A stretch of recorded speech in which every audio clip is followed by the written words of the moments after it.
Hello बच्चों, आज हम पाठ 7 पढ़ेंगे बूंदों का त्यौहार। तो स्टार्ट करते हैं। जैसे कि आपने पहले पर्यायवाची शब्द पढ़ लिया था। पर्यायवाची मीन्स क्या होता है? सिनोनिम्स, है ना। महिला को क्या क्या बोलते हैं? औरत और स्त्री। बच्चा को लड़का और बालक, बच्ची को लड़की और बालिका, फूल को बोलते हैं पुष्प और कुसुम, और हाथी को मतंग या गज। ओके, पर्यायवाची मीन्स होता है सिनोनिम्स। आप एक शब्द को क्या क्या बोल सकते हैं? जैसे महिला को हम स्त्री भी बोल सकते हैं, औरत भी बोल सकते हैं, है ना। वैसे अब हम पाठ 7 स्टार्ट करेंगे। बूंदों का त्यौहार। तो ये बूंदों का त्यौहार है, मीन्स बारिश जब होती है, पहली बूंदें पड़ती हैं ज़मीन पर, है ना, तो उसके लिए लिखा गया है। चलिए हम स्टार्ट करते हैं। यह वर्षा ऋतु की पहली फुहार है। यहाँ जब बारिश स्टार्ट हो जाता है तो पहली बारिश की पहली बूंदें ही क्या कहलाती है? पहली फुहार। तो यह वर्षा ऋतु की पहली फुहार है। इसमें जी चाहे जितना भीगो, ये थके थके से दिखने वाले प्यारे प्यारे बादल बहुत दूर से आए हैं। ये बादल अपने साथ इतनी खुशियाँ लाए हैं कि सारा संसार झूम उठेगा, क्योंकि बरखा या वर्षा रानी का हम पर बहुत प्यार है। वर्षा के आने की खुशी में बादलों की गड़गड़ाहट ऐसी लगती है जैसे नगाड़े बजते हों। कभी कभी बिजली चमकती है, जिससे नदियों का साफ स्वच्छ जल और अधिक उजला दिखाई देता है। जहाँ तक दृष्टि जाती है वहाँ तक पानी ही फैला हुआ है। वर्षा के कारण चारों ओर छाई हरियाली हंसती हुई सी प्रतीत होती है, जैसे अपनी खुशी प्रकट कर रही हो। पत्तों पर गिरती बूंदों की आवाज़ से लगता है जैसे वे गाना सीख रहे हों। बादलों की ओट में आते जाते चांद और सूरज लगता है जैसे दोनों शर्माना सीख रहे हों। जैसे जब बादलों की ओट में, मतलब बादलों में कभी आप देखे होंगे ना, कभी चांद और सूरज छुपते रहते, फिर निकलते रहते, छुपते रहते, निकलते रहते हैं। तो उसी को बोल रहा है कि बादलों की ओट में मीन्स बादलों की आड़ में आते जाते चांद सूरज लगता है कि दोनों शर्माना सीख रहे हो। ऐ दोस्तों, वर्षा आने की खुशी में इसे हम बूंदों के त्यौहार के रूप में मनाएं, क्योंकि वर्षा ऋतु को कोई भी त्यौहार की तरह नहीं मनाया जाता ना। तो ये बोलता है ये बच्चा कि हाँ, वर्षा की ऋतु को भी हम लोग त्यौहार के रूप में मनाएं। आइए अब वर्षा ऋतु के सौंदर्य का उल्लेख करता यह गीत सब मिलकर गाएं। अभी आपने ये वर्षा ऋतु की स्टोरी सुनी, अब इसी को पोएम बना दिया है, इसी को कविता बना दिया है और आपको याद करना है। चलिए पढ़ते हैं।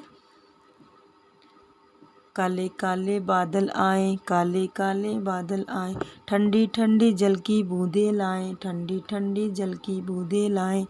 चली हवा सुहावनी अब तो, चली हवा सुहावनी अब तो, तपन से राहत मिली सबको, तपन से राहत मिली सबको। मोर खुशी से लगा नाचने, मोर खुशी से लगा नाचने, जीवन नया मिल गया सबको, जीवन नया मिल गया सबको। वही जल की धारा कल कल, धरती पर हरियाली छाई, वही जल की धारा कल कल, धरती पर हरियाली छाई। जब बारिश होती चारों तरफ पानी पानी लगता है, रोड भी पूरा दिखता नहीं है, नाली भी भर जाती है ना, रास्ता ही नहीं दिखता है, किधर गड्ढा है किधर प्लेन है। तो वही कह रहा, वही जल की धारा कल कल, धरती पर हरियाली छाई, और लगता है कि धरती पर पूरी हरियाली छा गई है। सूरज चांद लगे शर्माने, मेघों ने चुनरी ओढ़ाई। अब सूरज चांद भी नहीं दिख रहा है, नहीं दिख रहा है, सब छुप गए। लग रहा है कि बादल ने क्या किया है, उनको चुनरी ओढ़ा दिया है। आओ बूंदों का त्यौहार मनाएं, आओ बूंदों का त्यौहार मनाएं, मिलकर हम सब यह गीत गाएं। काले काले बादल आए, ठंडी ठंडी जल की बूंदें लाएं। इस कविता को आप पीछे करके बार बार सुनिए ताकि आपको याद हो जाए, ठीक है। तो एक बार फिर से पढ़ लेंगे। काले काले बादल आए, जब बादल पूरा काला हो जाता है ना, तब लगता है कि ना हाँ बारिश होने वाली है, पूरा बादल काला हो गया है। ठंडी ठंडी जल की बूंदें लाएं, और जब बारिश स्टार्ट होता है तो जो ठंडा ठंडा पानी गिरता है। चली हवा सुहावनी अब तो, और हवा भी चलने लगती है। तपन से राहत मिली सबको, और जो सूर्य की वजह से धूप रहता है, अब सभी को क्या होता है, राहत मिलने लगती है। मोर खुशी से लगा नाचने, मोर भी डांस करने लगता है। जीवन नया मिल गया सबको, ऐसा लगता है सभी को एक नई जिंदगी मिल गई हो। बही जल की धारा कल कल, अब हर जगह पानी बह रहा है। धरती पर हरियाली छाई, धरती पर हरियाली छा गया है। सूरज चांद लगे शर्माने, सूरज और चांद अब आ रहे हैं, जा रहे हैं, छुप रहे हैं बादल में, फिर बार बार निकल रहे हैं, बार बार छुप जा रहे हैं। मेघों ने चुनरी उड़ाई, ऐसा लग रहा है मेघों ने क्या किया, मेघ मीन्स बादल, बादल ने क्या किया है, चुनरी उड़ा दिया। आओ बूदों का त्योहार मनाएं, आइए बूदों का फेस्टिवल मनाते हैं। मिलकर सब यह गीत गाते हैं, जब फेस्टिवल मनाते हैं तो हम लोग गाना गाते हैं ना, तो वैसे ही बूदों का त्योहार बनाए और यह कविता गाइए। काले काले बादल आए, ठंडी ठंडी जल की बूंदें लाए। तो अब हम शब्दार्थ पढ़ेंगे। फर्स्ट में फुहार मीन्स रनी बूंदे, शावर बरखा वर्षा रेन, स्वच्छ निर्मल क्लीन, दोस्त मीन्स मित्र या फ्रेंड, उल्लेख मीन्स वर्णन या डिस्क्रिप्शन, धारा मीन्स स्ट्रीम प्रवाह, मेघ मीन्स बादल या क्लाउड, त्योहार मीन्स पर्व या उत्सव, दृष्टि मीन्स नजर या निगाह, सौंदर्य मीन्स सुंदरता, सुहावनी मीन्स मन को भाने वाली, सुहावनी मीन्स मन को भाने वाली या चार्मिंग, चुनरी मीन्स ओढ़नी ए गारमेंट। अब चलिए प्रश्नोत्तर करेंगे। हाँ, प्रश्नों के उत्तर दीजिए। यह वर्षा की कौन सी फुहार है, पहली फुहार। नगाड़े से बजने का क्या अर्थ है, जब बादल गड़गड़ाता है तो लग रहा है कि नगाड़े बज रहे हैं, लग रहता है कि किसी की बारात आई है और नगाड़े बज रहे हैं डम डम डम, तो वैसे ही लग रहा है।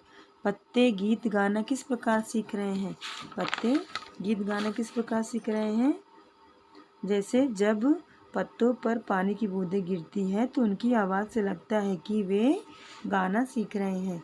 जब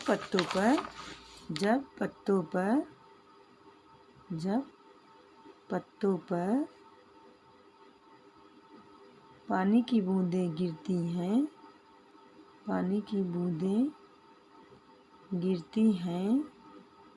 तो लगता है कि पत्ते गाना सीख रहे हैं,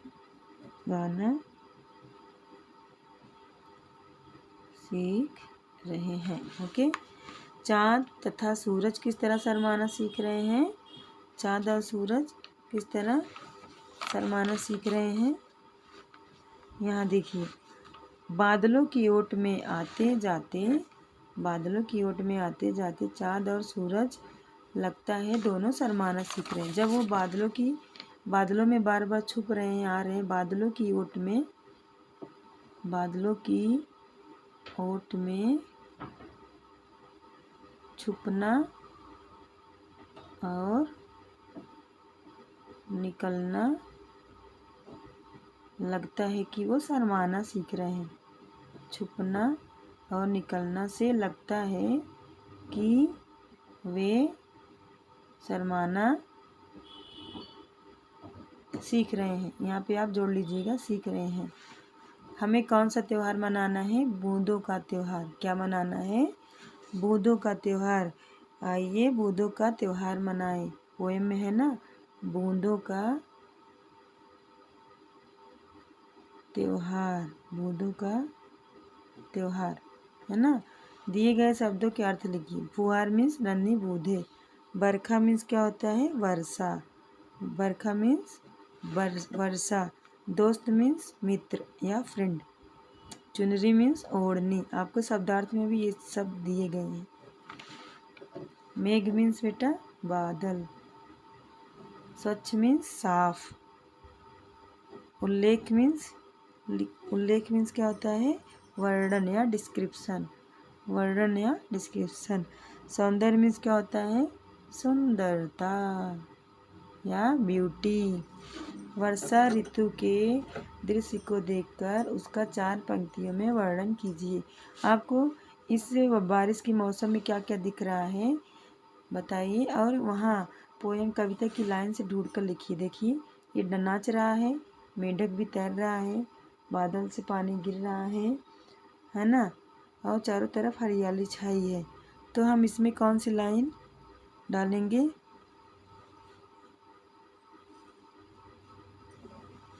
काले बादल तो नहीं दिख रहे हैं ना,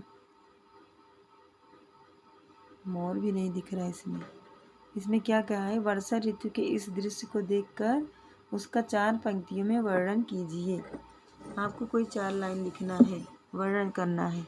तो इधर क्या हो रहा है, बारिश हो रही है, वर्षा हो रही है ना, वर्षा हो रही है। बालक नाच रहा है, बालक नाच रहा है।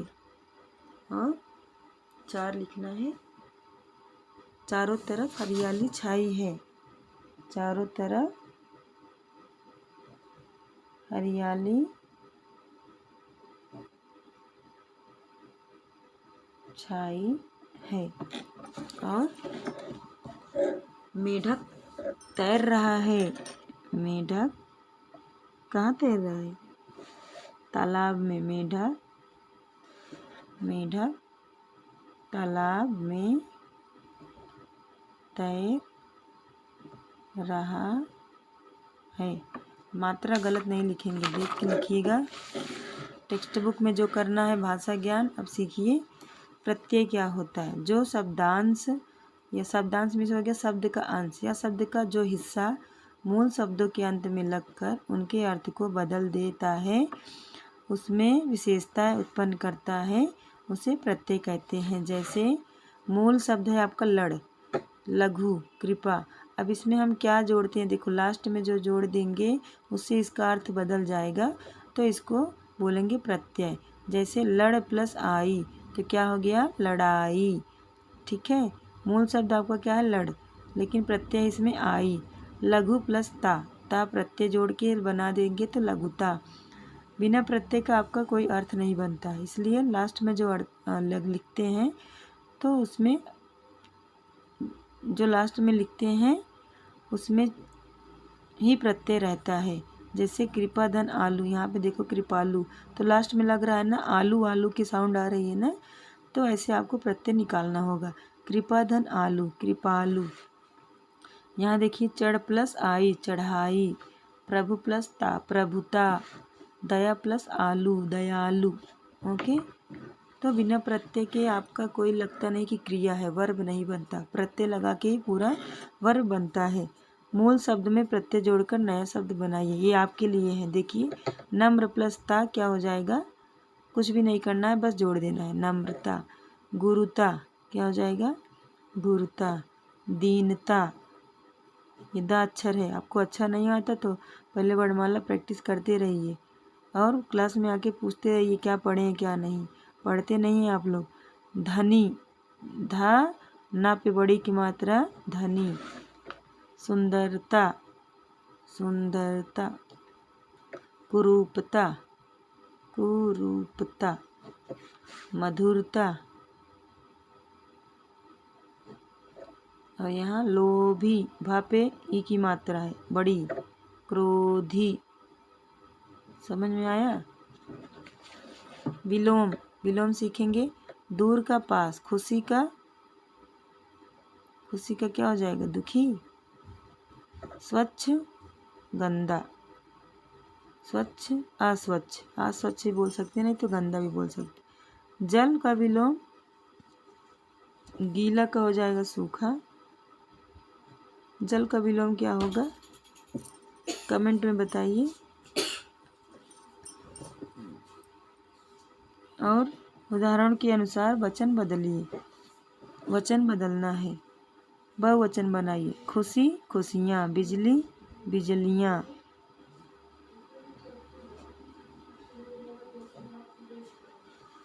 रानी, रानियाँ। अब जब बहुवचन बनाते हैं तो छोटी की मात्रा लगाते हैं। नदी, नदी, नदियाँ। रानी का बहुवचन रानियाँ, नदी का नदियाँ। तो जब हम बहुवचन बनाते हैं तो बड़ी की मात्रा किस में बदल देते हैं, छोटी की मात्रा बदल देते हैं। खुशी का खुशियाँ, बिजली का बिजलियाँ। यहाँ आप जल का विलोम बताइए, कमेंट में बताइए। दूर का पास, खुशी का दुखी, स्वच्छ का गंदा, है ना। और अस्वच्छ भी लिख सकते हैं, अस्वच्छ, छ, स्वच्छ।